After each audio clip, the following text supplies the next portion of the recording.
का हो पड़े जी, काहे उदास बैठल बड़ा? कहो। अरे का बताई, साला लोन ले लेनी आ लोन भरे के बेरे एगो रुपया नहीं किया। लोन वाला हैरान कइले बा। मैं जो टेंशन इतना बढ़ गइल बा, दिमाग खराब हो गइल बा। मन कर तो साला फांसी वांसी लगा लिया। अरे मर्द कितना लोन ले ले बड़ा हो कि फांसी लगावे के बात करत रह? अरे यार, लोन वाला संग के फेर में हम फंस गइल। रोज रोज फोन करके कहसन लोन लेवे के 5 लाख के ऑफर बा, 5 लाख के ऑफर बा। 5 लाख रुपया हम लोन ले लेनी। लेला के बाद में मैं जो रुपया तो खर्चा हो गइल, जेने तेने फंसा देनी। अब को तरह सन के जो ओकर ब्याज व्याज सब लगी 8 लाख रुपया। बताओ तरह से भरे के लेवे के बेरा तो ना बुझाइल, लेवे के ले लेनी। ओइ बेरा भरे के बेरा गांड फाट गइल बा बैंक चुत के। हाँ तो हम तरह के का मदद करी? लोन भरे के मदद करी कि तार गाड़ फटल बा गाड़ सिए के मदद करी? सर हमार हालत खराब होइल बा, तू तारा मजाक सुझता, मजाक बनाइल बड़ा, मजा लेत रही से। बस अरे पाड़े जी सुनो हमार बात एगो, हमारा लगे वो उपाय बा तार लोन सब भर देवे के, ठीक बा? तू कैसे? सुनो, हमारा पहचान में एगो डॉक्टर बा, और नाम हटे झटका, और उ मदद बहुत करेला लोग के। आ तहार ई दुख सुन के नु हमारा पक्का बुझाते कि तार मदद कर दी। चल बा तो चलो चलो, हमरा लगे दोसर उपाय नहीं है। अगर उनकर पैसा खातिर गोड़ भी पकड़े के पड़ी न, तो हम गोड़ पकड़ लेंगे। रोज साला दुआर पर लोन वाला दौड़ता ना सुन, मैं जो उन्हें दौड़ला के मारे बुझाता हम पागल हो जाए।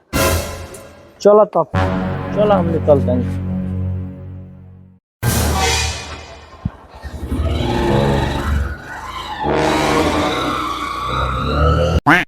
और अभी तो रुको, क्लाइमैक्स अभी बाकी है। रुको जरा, सबर करो। चलो आओ, अभी मजा आएगा ना। सुनो खेदी अब बैठो रहो, जगह जगह हम कहे वो करियो, चुपचाप बैठो रही। हम डॉक्टर साहब से बतिया के आए। मैं तो काम करो, बैठो है जी, हम तरह के बुलाए, ठीक बा? हैं डॉक्टर साहब प्रणाम। रोम रोम भाइयों, रुको जरा, सबर करो। शाबाश बेटा। खत्म।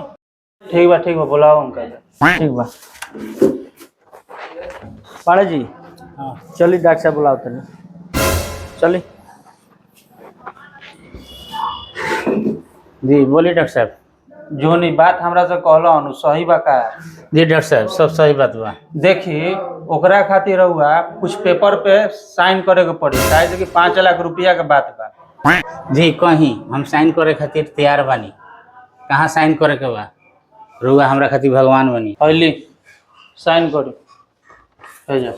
और अभी तो रुको, क्लाइमैक्स अभी बाकी है। रुको जरा। जाई रहुआ अभी घर है, ठीक बा? हाँ कैश नहीं है, हाँ। घरे रहुआ पैसा पहुँच। ठीक बा डॉक्टर साहब, हम चलते नहीं। ठीक बा, प्रणाम। हाँ हो बस, चल जा। हाँ ए रुको 1 मिनट, डॉक्टर साहब से काम बा। जल्दी जाए पर कहीं ले तो जा। आवते बनी। अच्छा डॉक्टर साहब, एगो हमरा के बात बताई। पेपरवा पर काली खोल बा। रहुआ के जेले के आई लोग नहीं रहुआ के बतैले का? ना डॉक्टर साहब, ई बतिया हम रउआ मुँह से सुने के चाहता। देखी सुन ली, हम रहुआ के बता दे तनी का लिखल बा। हम पाड़े जी, घर पुरंदरपुर, जिला सिवान, बिहार, वार्ड नंबर 10 के निवासी हूँ। हमको 5 लाख रुपए का बहुत जरूरत था, इसलिए अपने पूरे होश हवास में बोलता हूँ कि आने वाला 1 तारीख को अपना शरीर का दोनों किडनी बेच रहा हूँ। बहुत बुरा तरीका से हम फंसा दिले बा। ओ भाई पाड़े जी, साला चुप बोलिए मत हमरा से। साला उल्टा सीधा लिहा बतिया के हमर किडनी बेचवाए खातिर लेके आइल रे करे। आज के बाद हम बात मत करिए। मर दे फसरिया लगैले से बढ़िया नुमा मर दे, कुछ पैसा मिल जाइए। फसरिया लगा के मर जीबो तो का मिली?